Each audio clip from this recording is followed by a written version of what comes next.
यह दो तथ्य हैं जिन पर हम विचार करने जा रहे हैं।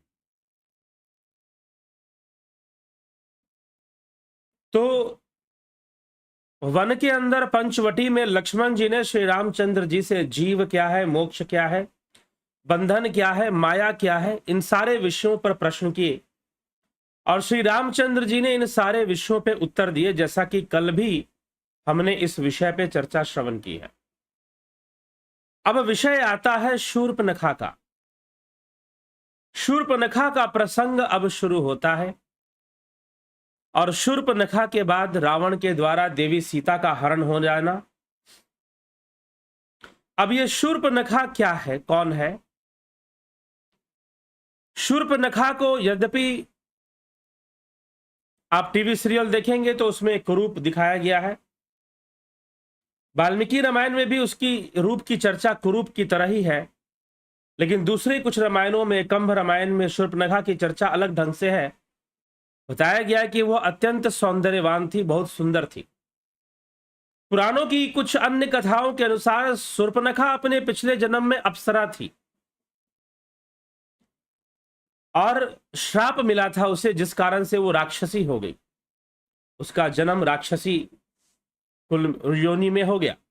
राक्षस बन के वो जन्म ली, रावण की बहन बन के, कैकसी की पुत्री बन के। तो इस प्रकार से शूर्पणखा के बारे में चर्चा आता है। उसके नख बहुत ही नुकीले थे, इसलिए उसे शूर्पणखा भी कहा जाता है, और उसके नाक बहुत सुंदर थे, इसलिए भी उसको शूर्पणखा कहा जाता है। बहुत सुंदर उसके नाक थे, नयन नक्श बहुत सुंदर थे। एक बार कहते हैं कि देवराज इंद्र भी शूर्पणखा को देखकर मोहित हो गए थे। शूर्पणखा तन से तो सुंदर थी, लेकिन मन से क्रूर थी। मन से पूरी तरह से एक राक्षसी थी। तन से सुंदर थी, शरीर से सुंदर थी, लेकिन अपने विचारों से राक्षसी विचारधारा की थी, तामसी विचारधारा की थी। कुछ अन्य प्रसंग यह भी कहते हैं कि शूर्पणखा ने जानबूझकर वो राम लक्ष्मण को भड़काने के लिए गई, ताकि दोनों में रावण के साथ युद्ध कराकर रावण का सर्वनाश हो सके। क्योंकि रावण ने उसके पति का वध कर दिया था। उसका पति विद्युत जिह्व, कालकीय विद्युत जिह्व उसका नाम था। वह एक दानव था। दानवों के साथ उस समय रावण की शत्रुता चल रही थी, दानवों और राक्षसों में शत्रुता चल रही थी, ऐसी कथा का प्रमाण मिलता है। इसीलिए दानव अलग है और राक्षस अलग है। दानव अलग है, राक्षस अलग है। तो दानव था कालकेय विद्युत जिह्व, जो था कालकेय विद्युत जिह्व, वह दानव था और दानवों के साथ झगड़ा था रावण का, राक्षसों का। और शूर्पणखा कालकेय पर मोहित होकर उसे अपना पति बना लेती है, उससे विवाह कर लेती है और उसी के यहां रहती है, दानवों के यहां है। लेकिन रावण से शत्रुता काफी भारी पड़ी। काल के विद्युत जिह्व को रावण ने मरवा दिया। तब शूर्पणखा सती होने जा रही थी। सती होने जा रही थी तो रावण ने उसे रोका, अपने भाई होने का सौगंध दिया और कहा कि तू मेरे साथ लंका में रह सकती है, सती होने की आवश्यकता नहीं है। तब शूर्पणखा लंका में ही रहने लगी, लेकिन अपना घर उजड़ने के कारण, अपने पति की हत्या के कारण वह रावण से हमेशा रुष्ट रहती थी और लंका के प्रति नकारात्मक भावना रहती थी। कुछ रामायणों में और पुराणों में भी ऐसी कथा सुनने को मिलती है।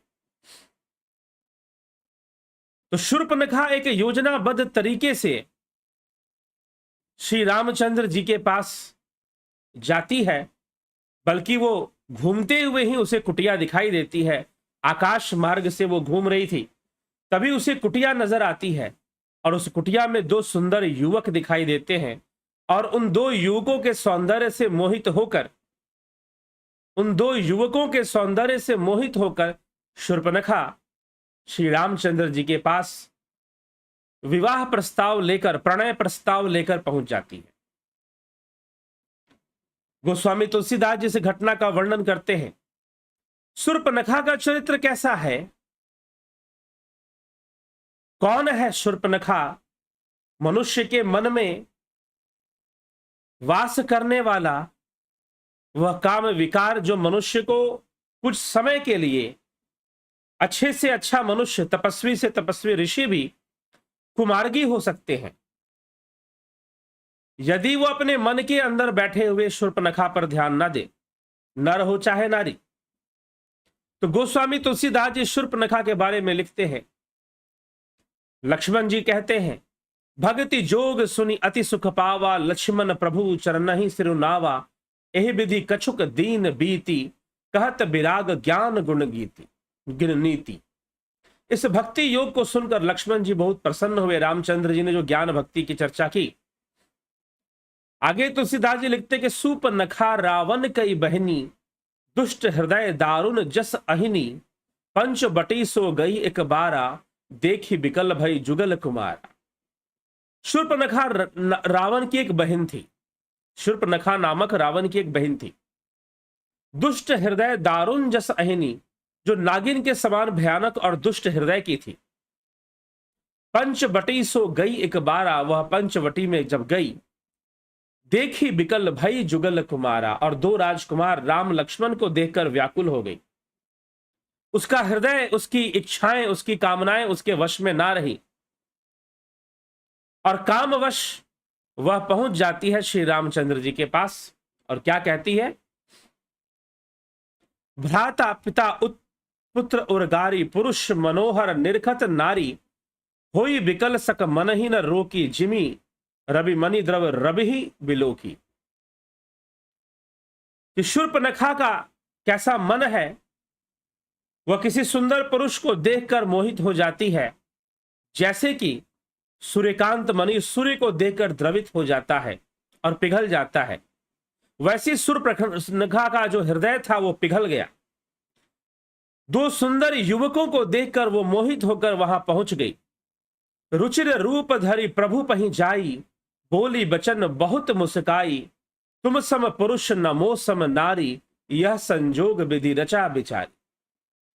वह सुंदर रूप धरकर प्रभु के पास जाकर बहुत मुस्कुराकर वचन बोलती है, ना तो तुम्हारे समान कोई पुरुष है और ना मेरे समान ही कोई नारी है। यह संजोग विधि रचा बिचारी।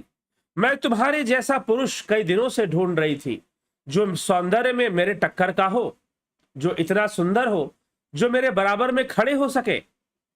लेकिन इतना सुंदर पुरुष मुझे संपूर्ण राक्षस कुल में और भी अनेक राजाओं के राजकुमारों में भी इतनी सुंदरता नजर नहीं आई। तुम जितने मनहारी हो, तुम जितने मनोहर हो, मेरे मन का हरण करने वाले हो, तुम्हें देखकर मैं मोहित हो गई हूं और व्याकुल हो गई हूं, और यह संजोग बड़े ही भाग्य से मिला है। तुम सम पुरुष नमो सम नारी, मेरे समान सुंदर नारी भी पूरी पृथ्वी में नहीं है, और तुम्हारे समान सुंदर मनोहर मन को हरने वाला पुरुष भी मैंने कभी देखा नहीं है। पहली बार तुम इतने मनोहर पुरुष मुझे नजर आ रहे हैं। यह संजोग विधि रचा बिचारी, यह तो निश्चय ही विधाता का ही संजोग है कि उसने मुझे तुमसे मिला दिया और तुम्हें मुझसे मिला दिया। मैं तुम्हारे योग्य हूं, तुम मेरे योग्य हो। वास्तव में शूर्पणखा क्या कह रही है, क्या गलत कह रही है?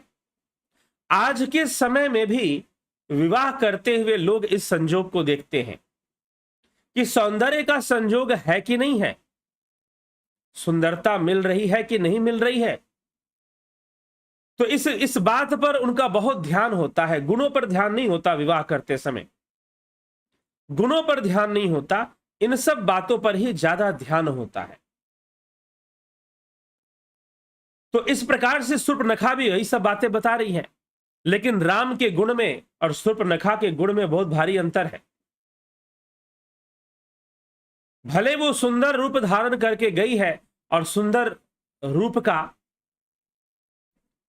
बखान कर रही है कि तुम सम पुरुष नमो सम नारी, यह संजोग विधि रचा बिचारी, मम अनुरूप पुरुष जग माही, देखो खोजी लोक तिहु नाही।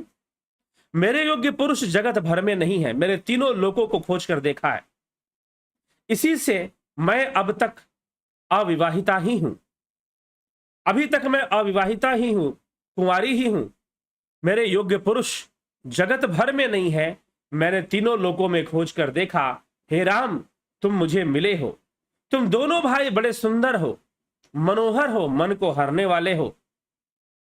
और शूर्पणखा अपना मन हार कर, अपने इंद्रियों के वशीभूत इंद्रियों को हार कर पहुंच जाती है राम जी के पास और उनसे यही कहती है कि सारे जगत में तुम जैसा सुंदर पुरुष मैंने नहीं देखा, अब देखा है। मम अनुरूप, मेरे अनुकूल, मेरे अनुरूप कोई पुरुष मुझे नहीं मिला कि मैं जितनी सुंदर उतना मिल जाए।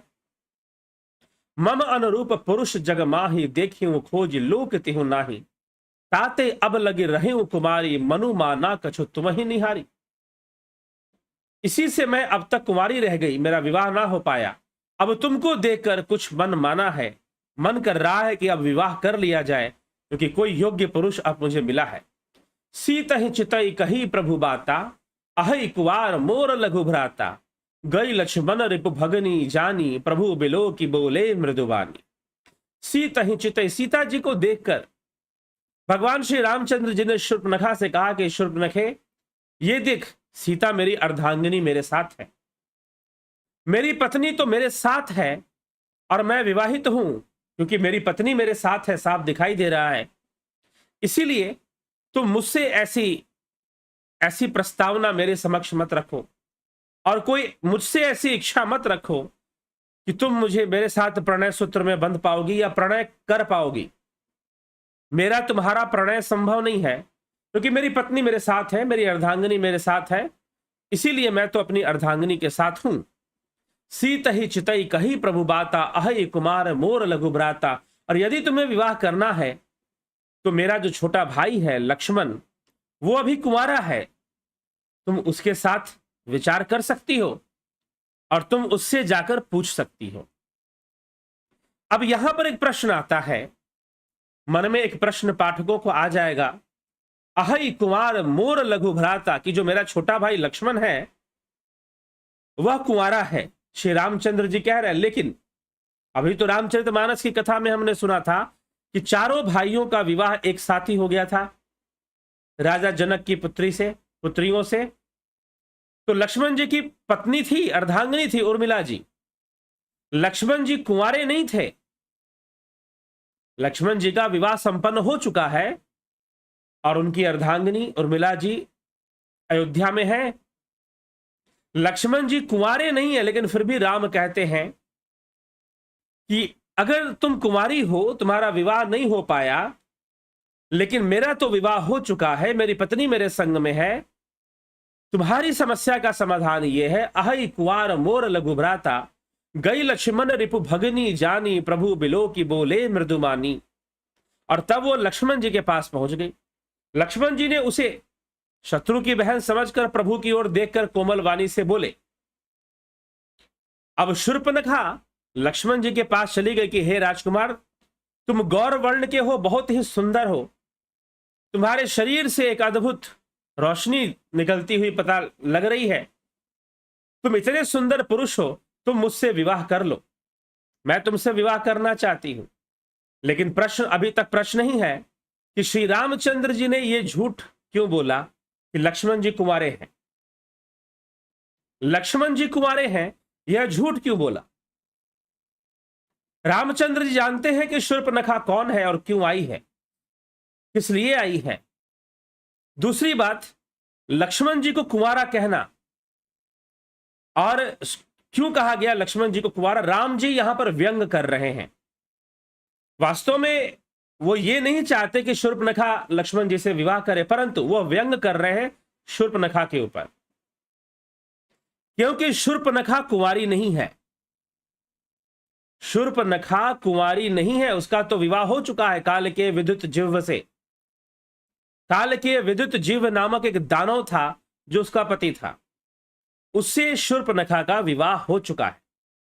शूर्पणखा विवाहित है, परंतु उसका पति साथ नहीं है। उसका पति साथ नहीं है, तो यदि उसका पति साथ नहीं है तो क्या उसे कुंवारी कहा जाएगा? हां, विधवा कहा जा सकता है, लेकिन वो अपना परिचय विधवा कहकर नहीं देती। यद्यपि वो विधवा है, यदि उसके पति की हत्या रावण ने कर दी है, तो वह विधवा ही है, परंतु वह अपना परिचय कुंवारी कहकर देती है कि अब तक तो मैं कुंवारी ही हूं, अब तक तो मैं बिन ब्याही ही हूं, अब तक तो मैं अविवाहित ही हूं। इस प्रकार से शूर्पणखा अपना परिचय भगवान को देती है। तो भगवान राम कहते हैं, उनके व्यंग करने का आधार यह है कि अगर तेरा पति तेरे आज साथ नहीं है तो तू कुंवारी हो गई। तो इस प्रकार से तो हमारा लक्ष्मण भी कुंवारा है, उसकी पत्नी उसके साथ नहीं है, उसकी पत्नी उसके साथ नहीं है, तो लक्ष्मण भी कुंवारा हो गया फिर तो। इसीलिए श्री रामचंद्र जी व्यंग करते हुए कहते हैं कि कुंवारा, जिस तरह से तेरा पति साथ नहीं है तो तू कुंवारी हो गई, तो मेरा भाई लक्ष्मण भी अपनी पत्नी के साथ नहीं, तो उसको भी तू कुंवारा ही मान ले और चली जा लक्ष्मण के पास, हो सकता है कि वो तुझसे विवाह कर ले। लक्ष्मण जी के पास गई और तब लक्ष्मण जी ने क्या कहा, प्रभु राम की ओर देखते हुए, प्रभु राम की ओर देखते हुए लक्ष्मण जी ने कहा, सुंदरी सुनु मैं उनकर दासा, पराधीन नहीं तोर सुपासा। प्रभु समर्थ कौशलपुर राजा, जो कछु करहि उन्हीं सब छाजा। सुंदरी सुनु मैं उनकर दासा, हे सुंदरी सुनो, मैं तो उनका ही दास हूं, मैं पराधीन हूं, अतः तुम्हें सुविधा ना होगी, तुम्हें सुख ना मिलेगा। मैं दास हूं तो तुम्हें दासी बनकर रहना पड़ेगा, मैं नौकर हूं, तुम्हें नौकरानी बनकर रहना पड़ेगा, तुम्हें अधिकार नहीं मिलेगा, तुम्हें दासवत जीवन जीना पड़ेगा। सुंदरी सुनु मैं उनकर दासा, मैं तो उनके दास हूं, पराधीन नहीं तोर सुपासा। प्रभु समर्थ कौशलपुर राजा, जो कछु करहि उन्हीं सब छाजा। कि प्रभु समर्थ है, कौशलपुर राजा है, कि कौशलपुर के राजा है, तो जो कुछ करे उन्हें सब फबता है। तो हे सुंदरी सुनो, मैं तो उनका दास हूं, पराधीन हूं, प्रभु समर्थ कौशलपुर के राजा हैं, और जो कुछ करे उन्हीं सब छाजा, जो कुछ करे उन्हें सब फबता है। अर्थात राम जी तो राजा हैं, वो चाहे तो 2 पत्नियां, 3 पत्नियां, 4 पत्नियां तो रख ही सकते हैं, उन्हें कोई दोष नहीं लगेगा, वो तो सामर्थ्यवान। अब लक्ष्मण जी उत्तर देते हैं, एक व्यंग राम जी ने लक्ष्मण जी पे कर दिया, अब लक्ष्मण जी ने एक व्यंग राम जी पे कर दिया। भगवान राम ने कहा कि लक्ष्मण कुंवारे हैं और जाओ उनसे विवाह कर लो। शूर्पणखा वहां चले गई, अब लक्ष्मण जी को भी मना करना है। लक्ष्मण जी ने कहा कि अरे भाई वो तो राजा हैं, उन्हें क्या फर्क पड़ता है, 2-3 शादियां कर ले, 4 शादियां कर ले, वो तो राजा है, उन्हें फर्क नहीं पड़ता। इसीलिए और मैं तो इनका दास हूं, सुंदरी सुनु मैं उनकर दासा, मैं उनका दास हूं, पराधीन नहीं तोर सुपासा। मैं तो पराधीन हूं, प्रभु समर्थ कौशलपुर राजा, जो कछु करे उन्हीं सब छाजा। मैं तो, वो समर्थ कौशलपुर के राजा है, वो 2-3 विवाह भी कर ले तो कोई दिक्कत ना होगी। सेवक सुख चह मान भिखारी, बैसनी धन शुभ गति अभिविचारी, लोभी जसु व चार गुमानी, नव दुही दूध चहत अय प्राणी। तो अब सुंदरी को अर्थात शूर्पणखा को लक्ष्मण जी कहते कि वो राजा है, उनका बस चलता है, वो तो कितनी भी शादियां कर ले, मेरा नहीं चलेगा, मैं तो एक ही विवाह करता हूं। सेवक सुख चाह मान भिखारी, बैसनी धन शुभ गति विचारी। सेवक सुख चाहे, भिखारी सम्मान चाहे, व्यसनी धन और व्यभिचार शुभ गति चाहे, लोभी यश चाहे और अभिमानी चारों फल अर्थ धर्म का मोक्ष चाहे, तो ये सभी प्राणी आकाश को दूह कर दूध लेना चाहते हैं। तो ऐसी स्थिति है शूर्पणखा की भी। सेवक को सुख नहीं चाहिए, भिखारी को सम्मान नहीं चाहिए, व्यसनी को धन और व्यभिचारी शुभ गति नहीं मिलती, लोभी यश चाहे और अभिमानी चारों फल, तो ये सब प्राणी आकाश को दूध लाना चाहते हैं। ऐसा हो जाएगा मतलब संभव नहीं है इन लोगों के द्वारा, इन लोगों के द्वारा यह संभव नहीं है कि वो ऐसी मुक्त अवस्था को प्राप्त कर ले। ठीक। पुनि श्री राम निकट सो आई, प्रभु लक्ष्मण पही बहुरी पठाई, लक्ष्मण कहा तो ही सब बरई, जो तृण तोरी लाज परिहरई। वह लौटकर फिर से राम जी के पास आई, प्रभु ने उसे फिर लक्ष्मण जी के पास भेज दिया। लक्ष्मण जी ने कहा तुम्हें वही वरेगा जो लज्जा को त्याग चुका है, लज्जा को तृण तोड़कर त्याग दिया है, जो निर्लज है वही तुम्हें वरेगा। तब खिसियानी राम पही गई, रूप भयंकर प्रगटत भई, सितहि सभय देख रघुराई, कहा अनुज सन शयन बुझाई। तब भगवान राम ने लक्ष्मण जी से क्या कहा, शूर्पणखा जो है राम जी के पास गई, कभी लक्ष्मण जी के पास, दोनों एक दूसरे के पास भेजते रहे, अंत में उसने क्रोध रूप धारण कर लिया कि सारी समस्या का जड़ ये सीता है, अगर सीता नहीं रहेगी तो सारी समस्या का जड़ खत्म और मेरा विवाह हो जाएगा राम जी से। तब खिसियाई, तब खिसियानी राम पही गए रूप भयंकर प्रगटत भई, भयंकर रूप उसने प्रकट किया। सीता ही सभय देख रघुराया, कहा अनुज सन सैन बुझाई। तो इस प्रकार से शूर्पणखा राम जी के पास जाती है और लक्ष्मण जी से राम जी के पास, तो कहते हैं कि तुझे निर्लज ही बचेगा। और फिर जब लक्ष्मण जी से दोबारा सीता जी पर आक्रमण करती है, उस समय रघुनाथ जी श्री रामचंद्र जी लक्ष्मण जी को इशारा कर देते, लक्ष्मण अति लाघव सो नाक कान बिनु किन्न, ताके कर रावण कहा मनो चुनौती दिन। लक्ष्मण जी ने बड़ी फुर्ती से उसको बिना नाक कान का कर दिया, मानो उसके हाथ रावण को चुनौती दी हो। लक्ष्मण ने नाक कान, अब एक दो बातें हैं यहां पर। एक बात तो यह है कि सभी अत्याचार, अन्याय, आतंक का जो दहशत गर्दी का जो जड़ है वो रावण था उस समय। अब रावण की बहन थी तो जाकर रावण को संदेश पहुंचाएगी, रावण को संदेश पहुंचाएगी कि भाई ऐसे ऐसे मेरे साथ घटना घट गई। तो भगवान ने उसके नाक और कान कटवा दिए। लक्ष्मण जी ने तलवार निकाली और शूर्पणखा के नाक काट दिए, कान काट दिए। लेकिन एक और प्रश्न है यहां पर, सत्य क्या है? क्यों नाक कान काट दिए और नाक ही कान क्यों कटे? गर्दन भी तो काट सकते थे। जब लक्ष्मण जी ने तलवार उठाई थी गर्दन ही काट देते उसी समय, किसी को पता ही नहीं चलता, कोई समस्या आती ही नहीं, गर्दन काट देते, उसको खत्म कर देते, मृत्यु हो जाती है उसके। लेकिन नहीं, नाक और कान ही काटा गया। क्यों? क्योंकि शूर्पणखा वैसे पापवृत्ति की नहीं है, आहत है, उसके पति की हत्या रावण के द्वारा कर दी गई। तो कुछ कारणों से वो आहत, दुखी जरूर है और बदले की भावना से भी ग्रसित है, यह भी है साथ में। और सबसे बड़ी बात कि उसे अपने सुंदरता का अहंकार है। अहंकार है कि मेरे सुंदरता को देखकर राजा इंद्र भी मोहित होते हैं।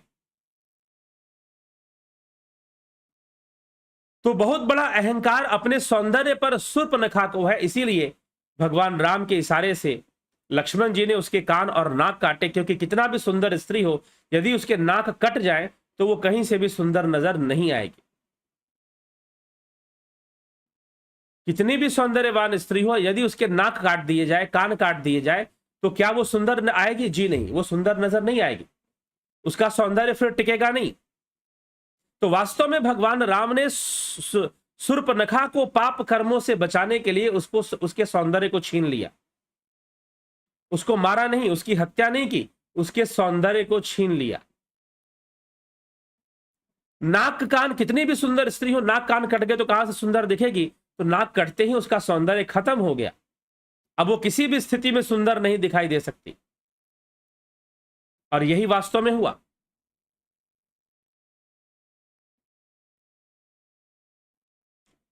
तो शूर्पणखा का सौंदर्य छीनने के उद्देश्य से लक्ष्मण जी ने नाक कान काटे, नहीं तो गर्दन भी काट देते, लेकिन गर्दन नहीं काटी, नाक और कान ही काटे, नाक और कान ही काटे, ताकि वो सुंदर दिखना बंद हो जाए, उसका सौंदर्य नष्ट हो जाए। और उसका सौंदर्य भगवान राम ने उससे छीन लिया। यही उसके लिए दंड था, क्योंकि वो अपने सुंदरता का दुरुपयोग कर रही थी, अपने सौंदर्य का दुरुपयोग कर रही थी। आज कई बार हम टीवी पर फेमिनिज्म की जब बात सुनते हैं, नारी स्वतंत्रता की बात सुनते हैं, तो कई बार लड़कियां जैसे मर्जी तैसे रहे और उनकी जैसे मर्जी तैसे कपड़े, इसकी पूरी छूट दे देते हैं, इसकी पूरी छूट दे देते हैं, जैसे भी वो जीवन यापन करें।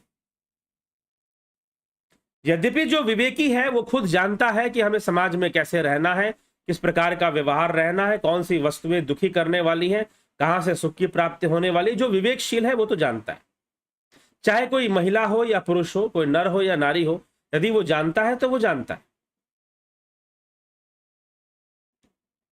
ये विषय हमें थोड़ा समझना चाहिए, नहीं तो वासनाओं के वशीभूत, काम के वशीभूत जीव की गति बहुत ही कष्टकारी हो जाती है, दुखदाई हो जाती है। अनेकों दुखों को उसे भोगना पड़ता है, अनेकों कष्टों को उसे भोगना पड़ता है। क्योंकि गति दुखदाई हो गई, सोच बिगड़ गई, और शूर्पणखा की सोच ही बिगड़ी हुई है। शूर्पणखा की सोच ही बिगड़ी हुई है। तो हमें इन सभी बातों पर विचार करना है। हम अपने सौंदर्य या किसी बाहरी गुण का अहंकार ना पाल लें कि हमारा शरीर बड़ा बॉडी बिल्डर वाला है या हम बड़े सुंदर दिखाई देते हैं। प्रकृति किसके साथ कौन सा खेल, कब किसके प्रारब्ध का फल मिलना शुरू हो जाएगा, किस रूप में, कोई नहीं जानता। इसलिए मनुष्य को सम अवस्था में रहना चाहिए। सुख दुखे समय कृत्वा लाभा लाभो जया जयो। सुख दुख लाभ हानि में सम स्थिति को प्राप्त करना चाहिए। सम स्थिति प्राप्त कर लेने से मुक्ति होती है, कामनाओं से मुक्ति होती है, दशानंद से मुक्ति होती है, अर्थात रावण के प्रकोप से मुक्ति होती है। तो हमें यह सब बातें विचार करके ही अपना कदम बढ़ाना चाहिए ध्यान योग के मार्ग पर। तभी हम सुख दुख लाभ हानि इन सभी विषयों से ऊपर उठ पाएंगे। तो ऊपर उठने की आवश्यकता है, तभी जीवन सफल है। और शूर्पणखा सुंदर थी लेकिन अपने सौंदर्य का अहंकार था, इसीलिए श्री रामचंद्र जी ने उसका वध कर उसका संपूर्ण सौंदर्य उससे छीन लिया है। तो इस प्रकार से हम जब समझेंगे तो निश्चय ही इस घटना को, इस प्रसंग को हम भली भांति जान पाएंगे और समझ पाएंगे। तो चलिए, सौंदर्य छीनने का काम किया भगवान राम ने शूर्पणखा से, ताकि वो अपनी सुंदरता का दुरुपयोग जो कर रही थी वो कभी ना करे, और वैसा ही हुआ। तो देखते हैं आपके टिप्पणी, आपके कमेंट क्या है। विक्रम सिंह जी बहुत अभिनंदन है, बबीता धीमान जी, धर्मेंद्र शर्मा जी।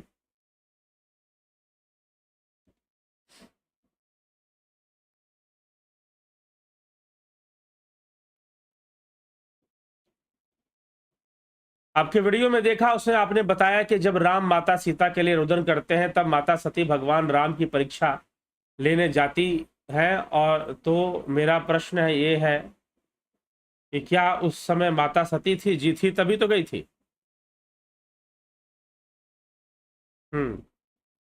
और सती थी तो माता सीता के स्वयंवर में गौरी पूजा की थी, देवी की पूजा की थी उसमें।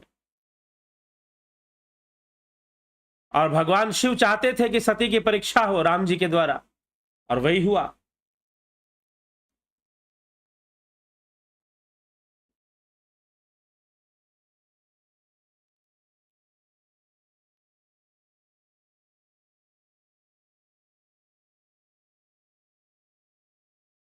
जब रावण गया, पार्वती कैसे उपस्थित थी? क्योंकि तब तो सती थी, राम की परीक्षा ली थी। जी हां, राम की परीक्षा ली थी, समय समय की बात है। अब एक बात मुझे बताओ धर्मेंद्र शर्मा जी, कि भागवत महापुराण में एक कथा आती है, भागवत महापुराण में एक कथा आती है कि ब्रह्मा जी लेकर जाते हैं गोप और गोपियों को, जब लौट कर आते हैं तो 1 वर्ष बीत गया। ब्रह्मा जी जाते हैं गोप और गोपियों को, जब लौट कर आते हैं तो 1 वर्ष बीत गया। कैसे? हालांकि ब्रह्मा जी 1 दिन के लिए ले जाते हैं और वह 1 वर्ष बीत गया, तो समय की गणना अलग अलग है। और भगवान शिव ने विशेष रूप से सती को समझाने के लिए यह कार्य किया था। विशेष रूप से वह विशेष लीला थी शिव की। टाइम ट्रैवल कर लिया था। टाइम ट्रैवल आप सुनते हैं ना, टाइम ट्रैवल के बारे में, तो उसको समझिए तो यह विषय भी आपको समझ में आ जाएगा। और वास्तव में शिव तत्व का ज्ञान सती को था नहीं, सती को शिव तत्व का ज्ञान नहीं था। तो शिव तत्व का ज्ञान नहीं है, सती को इसका भान नहीं था। सती को इसका भान भी नहीं था कि मुझे शिव तत्व का ज्ञान नहीं है, होना चाहिए तो इसका भान हो। वो शिव को, शिव के साथ रहते भी शिव को नहीं जानती है, शिव जी के साथ रहते हुए भी शिव को नहीं जानती है। और रही बात गणेश जी, तो गणेश जी की पूजा तो शिव पार्वती विवाह से पहले भी हुआ था। गणेश जी की पूजा शिव पार्वती विवाह से पहले। अब गणेश जी कौन थे? अब शिव महापुराण के शिव के नामों में, सहस्त्र नामों में शिव जी का नाम ही गणेश है। शिव जी का नाम ही गणेश है। तो जो देवता हैं वो भाव रूप में हैं, वो सूक्ष्म रूप में हैं। अब वायुदेव कब से हैं? जब से पृथ्वी बनी है तब से वायुदेव तो है ही, अग्निदेव भी है। ठीक है, तो अगर मीमांसा आपने पढ़ी होती, मीमांसा शास्त्र का अध्ययन किया होता कि देवता किसको कहते हैं, तो आपको समझ में आ जाता कि शिव पार्वती विवाह के समय किस गणेश की पूजा हुई थी। गणेश जी तो पहले से है। हां, शिव पुत्र का नाम भी गणेश रखा जा रहा है क्योंकि उस अंश से गणेश जी का जन्म है। वो अंश शिव जी ही प्रदान करते हैं, जिसे बुद्धि और विवेक कहते हैं। ठीक है, बुद्धि और विवेक कहते हैं। वो अंश जो है शिव जी ही प्रदान करते हैं गणेश जी को, और नाम गणेश रख देते हैं। ठीक है, बात समझ में आ रही है? तो देवता तो सर्वदा है और सर्वदा रहेंगे। किसी में अब भीम थे, भीम वायुपुत्र हुए। कैसे वायुपुत्र हुए? वायु के बल से उनका जन्म हुआ। वायु कोई शरीर नहीं है, वायु तो देवता है, देने वाला है। वो हमें आज भी दे रहा है, हमें जीवन दे रहा है वायु के माध्यम से। तो वो देवता तो आज भी है। वायु के अंदर जो विशेष बल है, जो तूफानी शक्ति है हवा के अंदर, पवन के अंदर, उस अंश से जन्म हो रहा है। उस अंश से कहने का मतलब उसका बल लेकर, उसका गुण धारण करके जन्म हो रहा है। किसका? भीम का, हनुमान जी का। तो पवन पुत्र कहलाए, पवन पुत्र कहलाए। वैसे गणेश जी का उस अंश से जन्म हो रहा है। तो जब गणेश जी पहले से ही थे, गणेश रूपी देवता पहले से ही थे, तो उसमें क्या दिक्कत है कि वो रावण को भटकाने के लिए गए होंगे? देवता क्या है, अगर ये बात समझ में आ जाए तो ये कथाएं भी समझ में आ जाएंगी। लेकिन अगर इन कथाओं को समझना ज्ञान समझते हैं तो आप बहुत बड़े अज्ञानता में अपना जीवन व्यतीत कर रहे हैं। इसीलिए शास्त्र अध्ययन जरूरी है। ये कथाएं सनातन धर्म का आधार नहीं है। हां, ये सनातन धर्म का एक भाग जरूर है, लेकिन इसका आधार नहीं है। एक अंग जरूर है सनातन धर्म शास्त्रों का। ये कथाएं उसका एक अंग है, एक स्मृति है, लेकिन आधार तो मूल दर्शन है। आधार तो मुख्य विषय है। वैदिक दर्शन जो निकलता है वो मुख्य आधार है। देवता कौन होते हैं, क्या होते हैं, मीमांसा पढ़ेंगे आपको पता चलेगा। लेकिन अगर कथाओं कहानी से सारी बात समझना चाहते हैं, जिंदगी क्या 10 जन्म भी लेकर जियोगे तो ना समझ में आएगा कुछ। और बहुत सारी बात कि इन कथा, इसीलिए स्मृति शास्त्र और श्रुति शास्त्र, और मुख्य रूप से स्मृतियों को इतिहास माना गया, शास्त्र नहीं माना गया। शास्त्र श्रुतियों को ही माना गया और श्रुति दर्शन को माना गया, वैदिक दर्शन को माना गया। और वैदिक भागों, वैदिक अंगों को माना गया, वेदांगों को भी शास्त्र माना गया। वेदांग जो होते हैं जिसमें कि शिक्षा, निरुक्त, व्याकरण, ज्योतिष, इन सब का अध्ययन जिसमें होता है, 6 वेदांग, उनको शास्त्र माना गया। दर्शन शास्त्र माने गए। न्याय, सांख्य, मीमांसा, वेदांत, वैशेषिक, योग, सांख्य, योग, मीमांसा, वेदांत, न्याय, वैशेषिक कॉन्सेप्ट्स मिलेंगे आपको इसके अंदर। वैदिक कॉन्सेप्ट क्लियर किए गए हैं, समझने लायक। कर्म का सिद्धांत समझाया गया है। ब्रह्म को समझाया गया है। ब्रह्म क्या है, आत्मा क्या है, जीव क्या है, माया क्या है। तो वहां से हमें, जब तक हम वहां से नहीं समझेंगे तब तक यहां की बातें अच्छे से समझ में नहीं आएंगी। और तत्व ज्ञान अगर लिखा भी होगा उस पर ध्यान नहीं जाएगा। अब शिव महापुराण में 25 तत्वों, सांख्य दर्शन के 25 तत्वों का वर्णन शिव महापुराण में मिलता है। लेकिन शिव महापुराण की कथाएं आपको याद हो सकती हैं, लेकिन वो 25 तत्वों की चर्चा आप नहीं मिले, आपका ध्यान नहीं जाएगा, आपका ध्यान कथाओं में चला जाएगा। तो शास्त्र पढ़ते समय जिसको विशेष रुचि नहीं है, विशेष क्यूरियोसिटी नहीं है, अगर मैंने भी पढ़ा तो क्यूरियोसिटी जब बहुत तीव्र इच्छा जागृत हुई तब मैंने शास्त्रों का अध्ययन किया और मुझे बहुत आनंद आया। लेकिन मैंने खुद अपने ऊपर चिंतन किया कि आज से 15 साल पहले जब ये शास्त्र मेरे सामने आए थे तो मुझे बहुत उबाऊ लग रहे थे, नीरस लग रहे थे। तो शास्त्रों की बातों को मिक्स करके, जैसे कि अभी रामचरितमानस में हमने सुना कि कैसे गोस्वामी तुलसीदास जी ने माया क्या है, जीव क्या है, यह समझाया। लेकिन चल तो कथा रही है ना, राम कथा चल रही है, राम कथा के बीच में यह भी समझा दिया। और कारण है क्योंकि अब प्रभु अपनी माया बिखेरने वाले हैं, माया बिखेरने वाले हैं, कुछ करने वाले हैं। तो लक्ष्मण जी को वो पहले ज्ञान दे देते हैं कि तुम आत्मा को जानो, ब्रह्म को जानो, जीव को जानो, संसार की गति को जानो और इससे भ्रमित मत होना। तो वो बातें अब राम कथा सुनाने वाले इस प्रसंग को कितना सुनाते हैं कि लक्ष्मण जी ने राम जी से क्या प्रश्न किया, लक्ष्मण जी ने राम जी से क्या प्रश्न किया, इसको कितना सुनाते हैं। लोग कथा सुनाते हैं और लोग कथा सुनते हैं, और जो कुछ मूर्ख बिरादरी है वो कथाओं को ही ज्ञान मान लेता है। वो कहेगा नहीं यही ज्ञान, हम इसी को, हम तो ये भी जानते हैं पुराणों में लिखा, हम वो भी जानते हैं पुराणों में लिखा है। क्या फर्क पड़ता है? आपने सूत्रों पे कितना अनुसंधान किया है, सूत्रों पे कितना काम किया है, ठीक है, ये आप विचार कर लें। अगर किया है तो प्रश्नों के उत्तर को समझ में आएंगे, नहीं तो कथाओं में आजीवन उलझे ही रहेंगे, कथाओं में आजीवन उलझे ही रहेंगे।